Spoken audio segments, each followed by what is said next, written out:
need a thing. Where's my thingy? I had a thingy. There it is. There's my thingy. Okay, right. Got my thingy. Right, okay. Okay, so if I just... there we go. Carefully.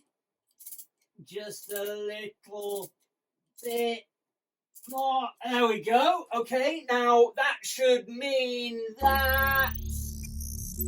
Oh, it's working! Yes!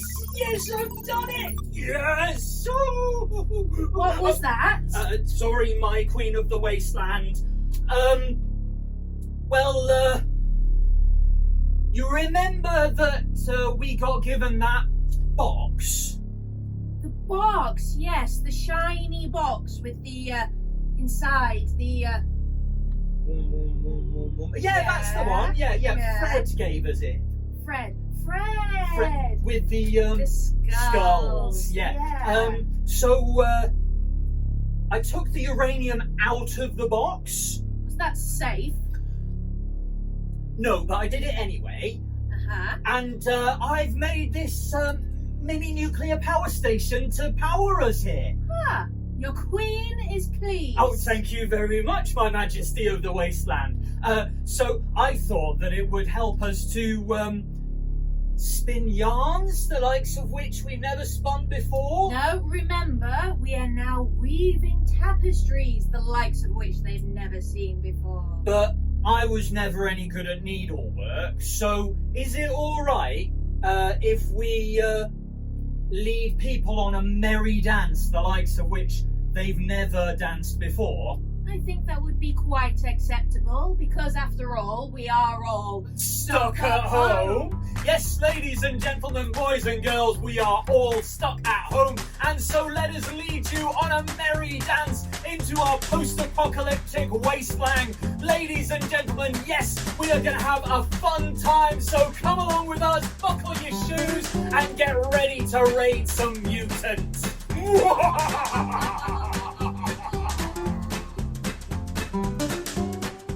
Right then, now it is time for us to show you some circus skills. I hope you are all sitting comfortably.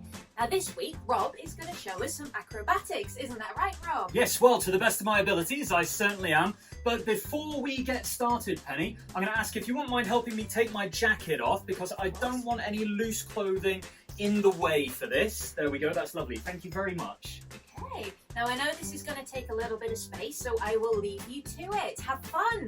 Thank you very much, Penny. Yes, okay, so we're going to do a little bit of physical acrobatics. It's not going to be anything too extreme because we don't have the space in our tiny little studio here. But you do need a bit of room around you, so if you're going to join me, make sure that there are no bits of furniture in the way, and also make sure that you're wearing slightly loose clothes, although not as loose as my jacket was there. I did have to ask Penny to take that off of me, because otherwise it would have potentially flopped over my head, obscured my vision, and I would have fallen over. And although you might like to see that, I don't want to do that. So what we're going to do today is just a couple of very simple physical movements that build into circus performance. I'm going to show you how to do a crow stance or a frog stance, and I'm also going to show you how to do a headstand.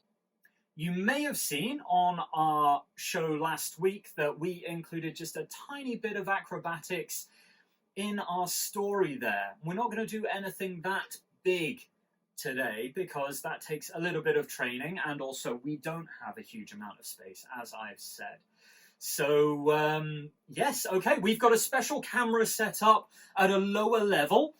Hello, special camera. Yes, hello. So, what I'm going to be doing is I'm going to be talking a lot to you instead of talking to you, because you're actually going to be able to see a lot of what I'm doing. As well as wearing the right kind of clothes and having nice amount of space around you, though, we do have to make sure that we're a little bit warmed up. So go outside right now, pause our show, just put it on pause, go outside right now and do a couple of laps of the garden. If you don't have a garden, run up and down the street a few times. The government says it's okay, and I'll just wait here for you.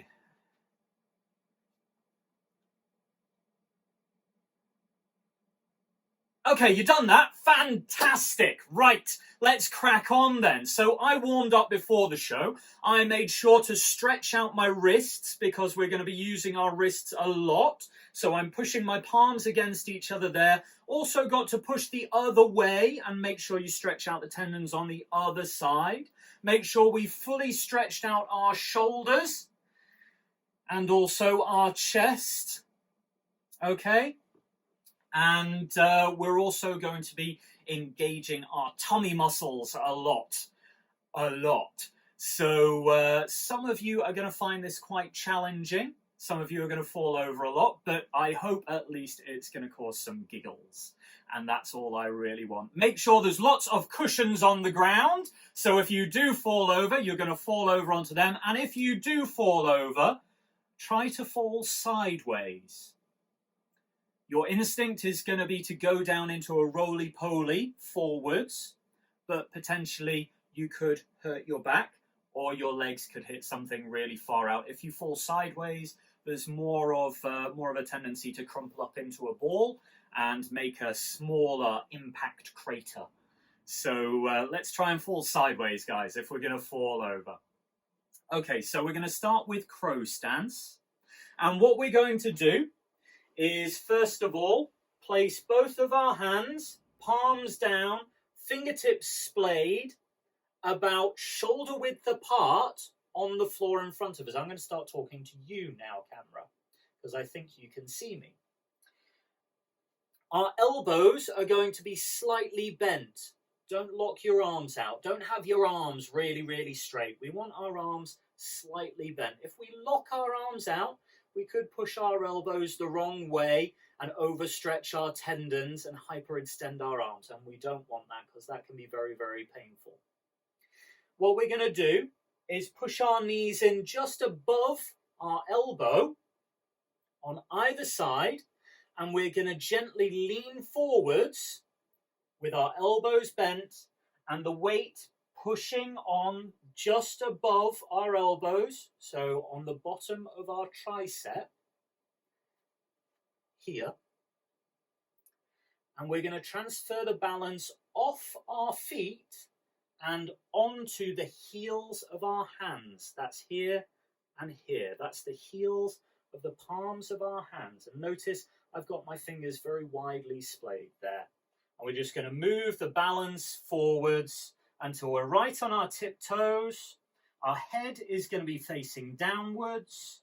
And at some point, you're going to feel like you want to topple over.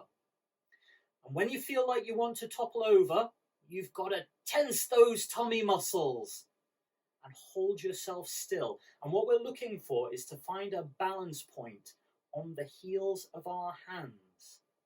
Find our center of gravity with our knees pushing through our elbows. Like that. Did you see that my toes came off the ground there and I held it just for a moment? That's crow stance.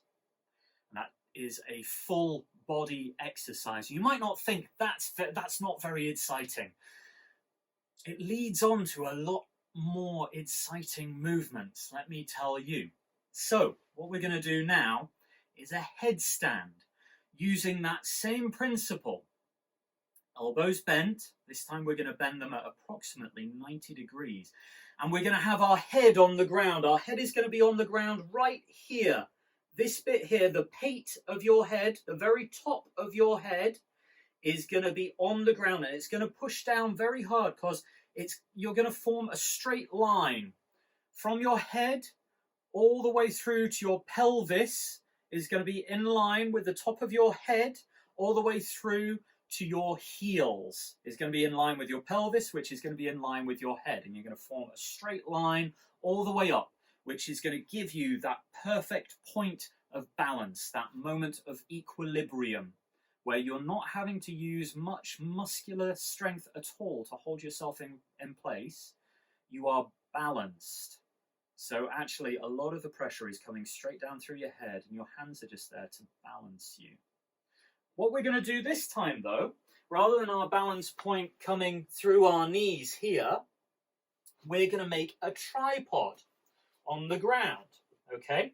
So our hands are going on the ground similar to before, and our head is going about 8 to 10 inches in front of our hands, with our fingers still splayed out, but your hands rotated around the other side. I know you can see what I'm doing, even though I can't see you in the camera.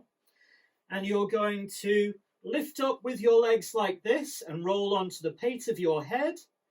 And then you're going to kick up with your legs in a minute. Note I'm on both of my tiptoes and my elbows are at right angles there. I'm right on the pate of my head and I'm going to kick up and my legs are going to find that point of balance above me.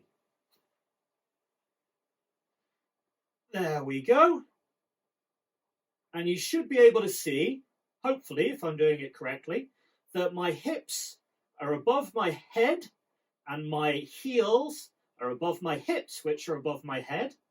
And all of my weight is going through the pate of my head, and I am just using my hands as balancers. I'm not having to tense at all. And down we come. Okay, and if you do fall over, as I say, do make sure to fall over sideways. Right, well that's about all we've got time for right now, but that has been a very good introduction into some very basic acrobatic movements, so I do hope you'll give it a go. Make sure to put lots of cushions down and give yourself room to move, and I hope that was interesting. I hope that was fun. Go, throw yourself around. That's what people are meant to do. You know what it's time for now, Rob? What's it time for? It's story time! Story time? My favourite. Come on, let's get ready. Hello there, everyone. Now it's time for my favourite part of the show. It's story time. This story is our telling of a Victorian version of a very, very old folk tale. It's set in a time when people lived in thatch-covered houses, but before they learnt how to live in cities. It's set in a village, nestled at the foot of a massive hill range. Everyone in the village lived there, except for one old man who lived halfway up one of the hills. He was known fondly as Old Pipes, for his job for the village was every morning he would sit out on his doorstep and play his pipes, calling all the animals from the village up onto the hillside so they could graze for the day. And then of an evening, he would sit on his doorstep again, play his pipes, and all the animals would be called down back to the stables so they could rest for the night. Now he was getting on a little bit, was Old Pipes. His back was stiff, his joints were achy, and he wasn't able to breathe as deep as he once did. His pipe music no longer resonated off of the far distant hills, and the animals could no longer hear it every morning and every evening. But the villagers were very fond of Old Pipes, so they carried on paying his wages, and instead they employed 3 young shepherds to take the animals up and down instead. Now every week, Old Pipes would go and collect his wages from the village down at the bottom of the hill. He would make the long trek from his house to the chief villager, collect his wages and make his way back up again. But this week, the trip was a little more difficult than usual. He made it down okay, and he spent the rest of the day catching up with old friends, but on the way back up he started to lose his breath, so he took a little rest on an old tree stump. It was then that the 3 young shepherds that the village had employed found him, sitting on that tree stump trying to get his breath, wheezing a little bit. And they asked him if he wanted a hand getting back home. Well, he accepted their help very gladly, and so the 3 young shepherds helped him back home, settled him into his nice comfy chair. Old Pipes made them some tea, and asked what they were doing out on the hill so late. The younger shepherd said, "We're employed to take the animals up to graze every morning, and down again every evening so they can sleep in their stables. There used to be an old man that would play music and call the animals up and down every day, but his music hasn't been heard around here in a while." Now, the older shepherds knew who Old Pipes was, and they were trying frantically to keep the younger one quiet, but he just kept on talking. They made their excuses and left quite awkwardly. Old Pipes was left feeling more than a little foolish. After a while of thinking, he decided that seeing as he hadn't been able to do his job properly, he should give back his wages. And so for the second time that day, he set off down the hill into the village. It was getting dark as Old Pipes set out for his second trip down the hill that day. And because it was already his second trip, he got tired very quickly. He decided to give himself a rest. But as he did so, he heard a voice cry out throughout the woodlands, "Help me! Help me! I'm trapped in here! Please, let me out!" Old Pipes was not one to let a cry for help go unheeded, and so he searched high and low for where that voice might be coming from. Eventually, Old Pipes discovered that the voice was coming from a tree. He remembered some very old stories about dryads. Dryads were creatures that would overwinter inside of a tree trunk. They would stay all safe and warm from the winter snows, but in the springtime, they would have to be let out by a kind passerby. This dryad had obviously been trapped inside that trunk for a very long time, so he searched high and low for anything that might look like a key or a keyhole. At last, he found a bunch of iron-wrought keys lying on the floor. One very obviously fitted a keyhole that was in the bark, and so in he slotted the key and twisted it, and click, the tree trunk came loose and swung open.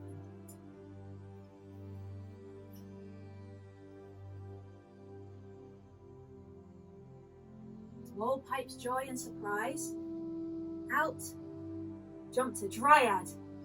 She was overjoyed and twirled and whirled in the fresh air.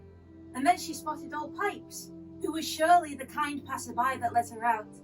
She ran up to him and kissed him once on either cheek. "Oh, thank you. Thank you. I had been trapped in there for so long. Is there anything I can do to thank you for letting me out?" Oh, no. No, kind dryad. I am just honored to meet one of your kind. I thought all of you had left us a long time ago. But surely there is something I can do to say thank you. Well, maybe there is one thing. I meant to go down to the village to give this packet of pay back, as I don't feel I have deserved it. But I've already been once, and my bones are old and weary, and I am tired. Maybe you would do me the kindness of taking it for me. The dryad agreed, and Old Pipes made his way back home. Now, the dryad did not go down to the village straight away. She enjoyed herself a while, breathing deep of the fresh air, reacquainting herself with the trees that she had known long ago, enjoying the flowers that were just now starting to close in the nighttime air. But then she stopped for a while and thought. Old Pipes and his music had given her great joy while she was trapped inside that tree trunk for all those years. He deserved this money, she thought, and so she would return it. She made her way back up to Old Pipes' house, but by the time she got there it was definitely nighttime. So she crept inside very gently, not to disturb him, and slipped the pouch of money inside his trouser pocket, and then disappeared into the night. That night, a strange transformation took place. Old Pipes was old enough to remember the story of the dryads, but he did not remember the peculiar kind of magic that they possessed. It is said that a kiss from a dryad would make one become 10 years younger, and Old Pipes had received 2 kisses.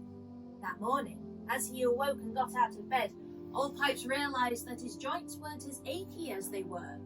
His back wasn't as stiff as it used to be, and his lungs filled with air easier than they had done in a long while. He touched his face and realised that it was no longer lined with age. He felt youthful. Curious, he stepped outside with his tin whistle and played the song of the morning.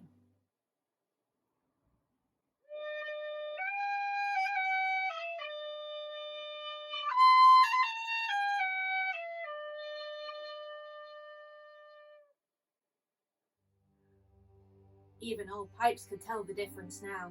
The song resonated off the far hill and bounced back to him, and the people in the village were stunned. They looked up to Old Pipes' house and thought, surely that wasn't him. as old Pipes stood there. In astoundment, he put his hand into his trouser pocket and pulled out the pouch of money that he had given to the Dryad. He still felt like he hadn't quite earned this, and so he set off back to the village to return it.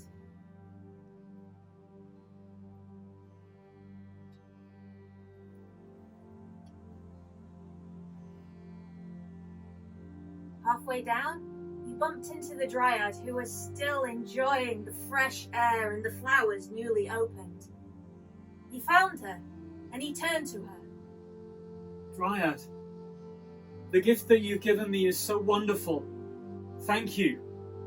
I'm a young man and I can play the pipes once again, but you didn't return this bag of monies that I asked you to do so, and although I'm overwhelmed by your kindness, I really don't feel as if this belongs to me.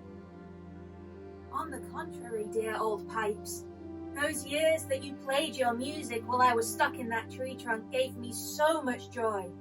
You more than deserve that small amount of money there. That is yours. Now old Pipes felt very humble at this, but still felt like he had not earned it, and so he carried on his journey down to the village.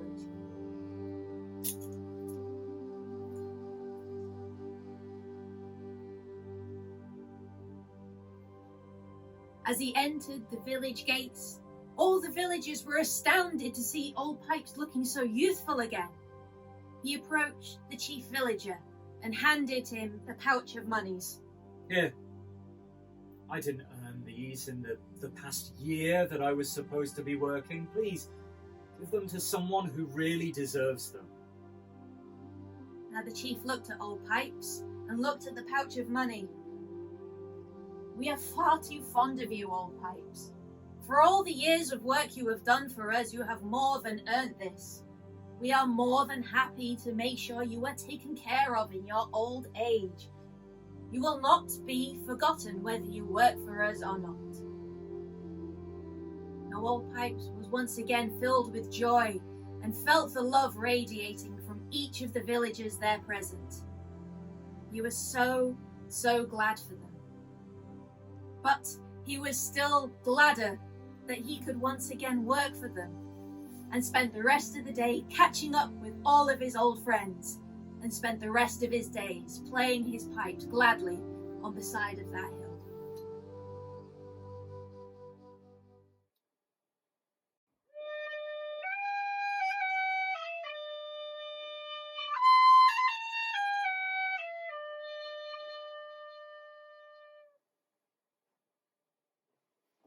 Oh, that was a really lovely story. Oh, I do like that one. It really warms the heart, so it does. Yeah, not as much as the uranium does, though, right? No, Hey? you're quite right. Yeah. That does get quite toasty, I have to say. Thank you for the uranium. Oh, 1,000 thank you. 1,000 thank you, Fred. Thank you so much. Thank you so much.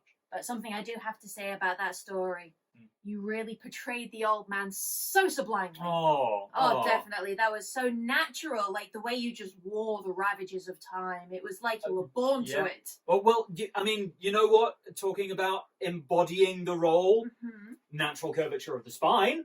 Oh, that's natural. That's all me. I thought that was a prosthesis. No, that hunch. Wow. That hunch that I have, like yeah. S shape of the spine and everything. Honestly makes playing old people a lot easier. Wow, yeah, I can totally believe that. But it wasn't me that got the biggest accolade of the show. Oh, yeah? Yeah, so I had a call during the interval. You know the interval? Interval, yes. Yeah, the interval that we have every show. Of course. And it was Fred from down the street. Oh, Fred the warlord. Yeah, who gave us the uranium, with all the skulls. That's the one, yeah. yeah. And he's asked me to give you something.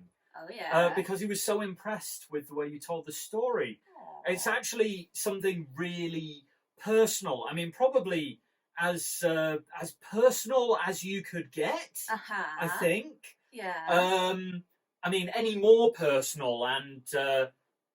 well, I'll tell you what, I'll go and get it, and then you'll have it, and then you'll know just how personal it is. Okay. Yeah. It's a bit of a mystery. I wonder what Fred's got me. Oh, he is such a lovely man. Once you get to know him, I mean, all the adornments are a little off-putting, but once you get past that, he's such a nice fella, like deep down. So Fred asked me to give you his skull. Oh, This is actually Fred. He liked skulls so much. He got one of his surgeons to extract his. He's now a brain in the jar, and he actually rang me from his jar and asked me to give you his skull. And look, he even had the cranium removed. oh, isn't that so thoughtful? So look, you get a really nice skull with an articulated jaw. Look at that. And you get a sweetie bowl at the same look at time. that. How good's that? I know exactly what I'm going to do with this. This will make a wonderful little flower pot. I Oh, could put some herbs in here and then have a nice soup in this, and I could even garnish it with the herbs. yeah, perfect. Oh, he really knew I was green-thumbed. Oh, you Thank know what? Fred. Let's go get some compost. Yes, after you, Rob. Okay.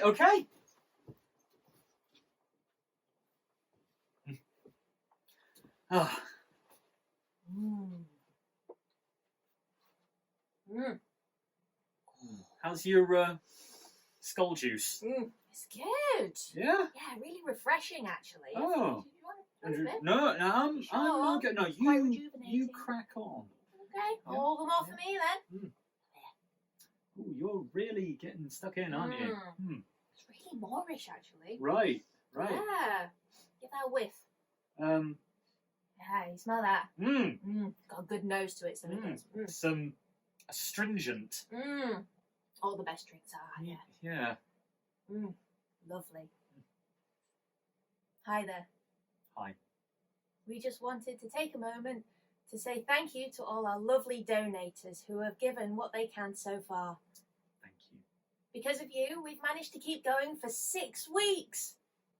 What? 6 weeks? 6 weeks? 6 weeks. Of this? Yeah. Seriously? Isn't it great? Wow. Yeah. We have an absolute blast making this show. But we can't continue without generous donations from you good selves at home. So if you have anything that you can give us, precious minerals, light bulbs, heavy metals, batteries, anything at all, please go to www.paypal.me/Strange-Twig and give what you can. Thank you. Thank you. Get this down. Are you sure you want to have a bit? No, I'm okay. I'm alright. I think it gains the flavours of what it's in, you know, like barrels, except it's a skull, you know, so it's like essence of Fred.